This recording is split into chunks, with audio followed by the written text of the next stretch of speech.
Nah, tetapi ternyata memang salah satu tantangan besar hari ini yang semua orang tua mengalami adalah adanya gadget, HP dan lain sebagainya. Bapak Ibu, kemarin baru 3 hari yang lalu itu Kompas merilis satu laporan digital tahunan dari komunitas kelompok yang menyebutkan namanya Hootsuite atau Wia Sosial. Mereka tiap Februari itu selalu merilis angka digital penggunaan internet. Nah, di Indonesia dunia internet ini itu sudah menjadi hal yang mewarnai separuh nafas kita. Ini bukan lagunya Dewa 19 ya, tetapi bahwa bayangkan dari jumlah penduduk sekarang ini 273 juta ya, 274,9 juta, itu 73% itu sudah melek internet. 73% sudah melek internet. Nah, artinya apa? Sampai angka 200 juta itu sudah tahu internet, dan 200 juta itu 96% dari 200 juta itu memakai internet dengan HP-nya. Dan penelitian itu mengatakan rata-rata orang Indonesia menggunakan HP-nya setiap hari sebanyak berapa? 8 jam 52 menit. 8 jam 52 menit atau berapa? 9 jam. Kalau nggak percaya Bapak Ibu mungkin lihat sendirilah ya. Kalau di HP itu kan ada bagaimana penggunaan kita sehari-hari, screen on time-nya berapa jam layar kita hidup, untuk digunakan aplikasi apa saja itu ada semua sebenarnya. Nah, penelitian itu mengatakan rata-rata 8 sampai 9 jam tiap hari orang menggunakan internet dengan HP-nya. Jadi Bapak Ibu, kalau dalam satu hari saja kita punya 24 jam, kemudian dikurangi tidur kita 7 jam, masih 17 jam, dikurangi dengan 9 jam internet, berarti separuh kehidupan kita dengan internet. Nah, maka ini sekali lagi, pembahasan ini pasti adalah pembahasan yang memang menyentuh sisi kehidupan kita. Ada namanya fenomena gegar budaya. Apa itu? Gegar budaya itu adalah ada satu produk yang masuk lalu kita semua mengikuti, enjoy, tapi belum tahu bahayanya. Nah, demikian pula internet dan gadget ini. Rambu-rambunya belum semuanya paham. Bapak Ibu mungkin masih ingat, ayah bunda sekalian, kalau duluan mana antara kendaraan dengan rambu-rambu lalu lintas? Tentu duluan terciptanya kendaraan dulu. Kendaraannya ada, kemudian berjalan, ternyata lama-lama ada permasalahan, ada kecelakaan, ada tidak beraturan, akhirnya dibuatlah rambu-rambu lalu lintas. Inilah fenomena gegar budaya yang saya maksud. Handphonenya sudah ada, kita nikmati, masa nunggu kecelakaan dulu baru kita bikin rambu-rambunya? Dan naudzubillah, kecelakaan hari ini kan sudah ada sebenarnya kasus-kasus orang teradiksi kecanduan gadget. Maka sekali lagi, bagi para orang tua yang bijak, orang tua yang baik hati, orang tua yang peduli, apa yang bisa kita lakukan adalah setelah kita sadari bahayanya, jangan nunggu kita semua jadi korbannya, bikinlah rambu-rambu di dalam kehidupan kita. Apalagi memang hari ini lebih berat lagi karena memang ada tantangan untuk pembelajaran daring. Nah, itu adalah tantangan satu sisi. Nah, Bapak Ibu, kita perlu memahami bahwa fenomena ini sebenarnya sudah diindikasikan di dalam hadis. Rasulullah SAW mengatakan bahwa nanti di akhir zaman salah satu tanda kiamat adalah fitnatun yadkhulu kharbuha baita kulli muslim. Apa itu? Ada fitnah yang memang langsung masuk ke rumah setiap muslim. Apa fitnahnya? Ya internet, ya gadget. Ini fitnah ini dalam arti ini adalah hal yang bisa menguji kita. Ya, jadi Kalau dulu Bapak Ibu mohon maaf, orang bermaksiat itu harus keluar rumah karena malu di dalam rumah. Ya, dia mau melakukan satu kemaksiatan, dia keluar rumah mencari tempat maksiat itu. Kalau sekarang fitnah itu sudah di dalam rumah. Di dalam rumah, karena apa? Karena dengan melalui gadget ini seorang bisa mendapatkan dan melakukan banyak hal yang ternyata itu juga bagian dari fitnah atau kemaksiatan. Jadi sudah diindikasikan dalam hadis. Kemudian memang orang tua itu, ya ayyuhalladzina amanu la tulhikum amwalukum wala auladukum an dzikrillah. Orang tua jangan lalai. Jadi tugas orang tua itu bukan menyayangi tadi ya. Tugas orang tua itu mendidik. Ya, kalaupun mendidik tentu dengan penuh kasih sayang. Tapi bukan menyayangi saja. Kalau menyayangi tanpa mendidik itu biasanya cenderung kepada memanjakan. Dan ini yang diingatkan dalam surat Al-Munafikun. Jangan sampai lalai orang tua atas hal ini. Sekali lagi, saya ingin mereview. Kenapa sih banyak orang membiarkan anak dengan gadgetnya? Ini terlepas kalau memang kita saat ini tentu ada penggunaan karena pembelajaran ya, tapi secara umum ada kesalahan-kesalahan yang dilakukan oleh orang tua sehingga mereka mengatakan tidak ada masalah dengan gadget. Pertama, biasanya karena ingin memanjakan dan menyenangkan anak. Orang tua mana yang sedih kalau anaknya nangis? Orang tua mana yang nggak pengen lihat anaknya ketawa puas dengan HP-nya? Maka jadilah orang tua yang tegas tapi tidak keras ya, dan jangan jadikan orang tua yang manja. Jadi apa sih bedanya tega sama tegas ya? Kalau tegas itu tega plus S-nya apa? Sayang. Jadi tegas, kita harus tegas. Kita tega tetapi dengan kesayangan. Itulah tegas. Ada banyak kisah Bapak Ibu kalau kita buka ya, betapa menjadi orang tua itu memang salah satu tuntutannya lah kita mampu bersikap tegas. Agar apa? Agar anak kita sebenarnya siap untuk menghadapi kehidupan. Karena kita tidak senantiasa bisa menemani. Sudah banyak kisah anak umur 23 tahun, 24 tahun, dia nggak bisa menghadapi kehidupan yang penuh tantangan. Hanya apa? Karena dimanjakan terus oleh orang tuanya. Orang tuanya nggak membolehkan, oh jangan, ini jangan, ini jangan. Biar bapak saja, biar ibu saja. Akhirnya tumbuh dalam kondisi seperti itu, termasuk dalam masalah HP.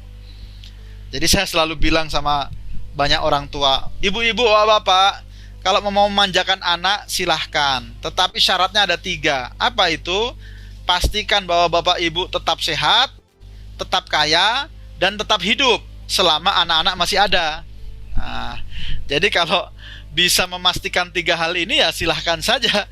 Tetapi kan tidak ada orang yang bisa memastikan 3 hal ini. Maka sekali lagi hati-hati ya. Kemudian juga ada juga yang salah paham. Yang salah paham karena apa? Membiarkan anaknya karena merasa kalau HP itu identik dengan kemajuan. Wajar, biar nggak ketinggalan zaman, biar nggak terlalu kelihatan bodoh. Salah ya bapak-bapak, ibu-ibu. Jadi HP, gadget bukan ikon kepandaian ya, bukan ikon kecerdasan. Kalau nggak percaya kita lihat bagaimana anak-anak di Jepang itu justru malah mereka dididik dalam tahun-tahun awal itu bukan dengan HP. Justru malah anaknya Bill Gates juga justru malah sekolahnya itu tidak mengenal HP. Jadi yang perlu kita ketahui, yang disebut dengan kekinian ya, yang disebut dengan jangan sampai seorang ayah ibu itu takut, wah anak saya kok nggak paham HP, kemudian dianggap kuno. Nggak, memahaminya terlalu mudah ya, nggak perlu waktu lama-lama sebenarnya. Buktinya mbah-mbah kita sekarang juga HP-nan ya. Buktinya mbah-mbah generasi baby zoomer apa itu ya, itu ternyata baby boomer ya, bukan zoomer. Baby boomer itu ternyata tidak memerlukan kesulitan ya di dalam mengaplikasikan HP. Artinya itu berarti mudah itu. Dan ini lebih parah lagi. Kalau ada orang tua membiarkan anaknya bergadget karena apa? Untuk menggantikan posisi sebagai orang tua yang perlu menemani digantikan dengan HP. Maka jadilah HP, laptop menjadi babysitter digital. ini adalah satu hal yang harus diwaspadai. Jadi seolah-olah dititipkan, nih saya kasih HP tapi jangan ganggu Abi ya. Nih dikasih laptop tapi jangan ganggu Umi ya. Udah, kalau ada kata-kata ini itu menunjukkan bahwa itu cara penggunaan HP yang salah, yaitu apa? Menjadi babysitter digital. Maka sekali lagi, Bapak Ibu, ayah bunda tercinta, sadarilah bahayanya. Bahayanya sadari. Kalau soal manfaat itu jelas, nanti kita bahas. Tetapi masalahnya adalah, benar gak kita bisa menjaga anak kita mendapatkan kemanfaatan dengan tepat, atau jangan-jangan yang terjadi adalah dampak negatifnya yang lebih banyak masuk. Siapa yang menjamin? Kalau kita tidak bisa menjamin, ya berarti pasti ada hal yang akan terlupa itu.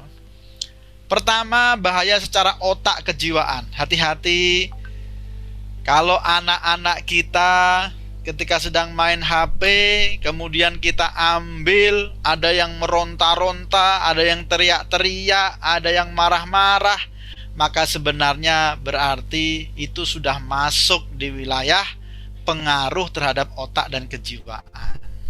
Jadi memang benar, ini bukan sesuatu, sekali lagi, ini bukan sesuatu yang terjadi tiba-tiba. Kalau di Jakarta itu ada teman saya, Ustadz, yang marah-marah itu kalau ditanya soal, Ustadz, bagaimana kiat mengatasi anak kecanduan HP.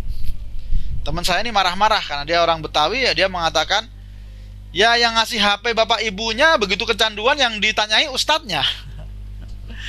Yang ngasih HP siapa, yang ngasih pulsa siapa, begitu anaknya kecanduan, tanya ustadznya bagaimana caranya. Nah, ini satu hal yang realitasnya begitu. Jadi sekali lagi, bagaimana ketika pada dasarnya bahayanya secara otak kejiwaan.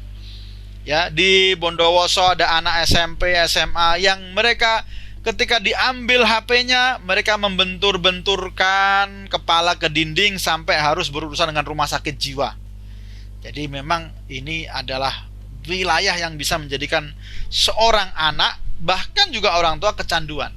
Parah sekali. Ya, dan sekali lagi, tidak ada anak yang kecanduan tiba-tiba. Tidak ada. Yang ada adalah orang tua yang abai dan lebay. Ya, abai artinya lalai, lebay artinya memanjakan. Jadi tidak ada anak kecanduan tiba-tiba. Tidak ada. Sekali lagi, tidak ada. Pasti ada proses yang mengantarkan ke situ. Jadi ada banyak hal ya.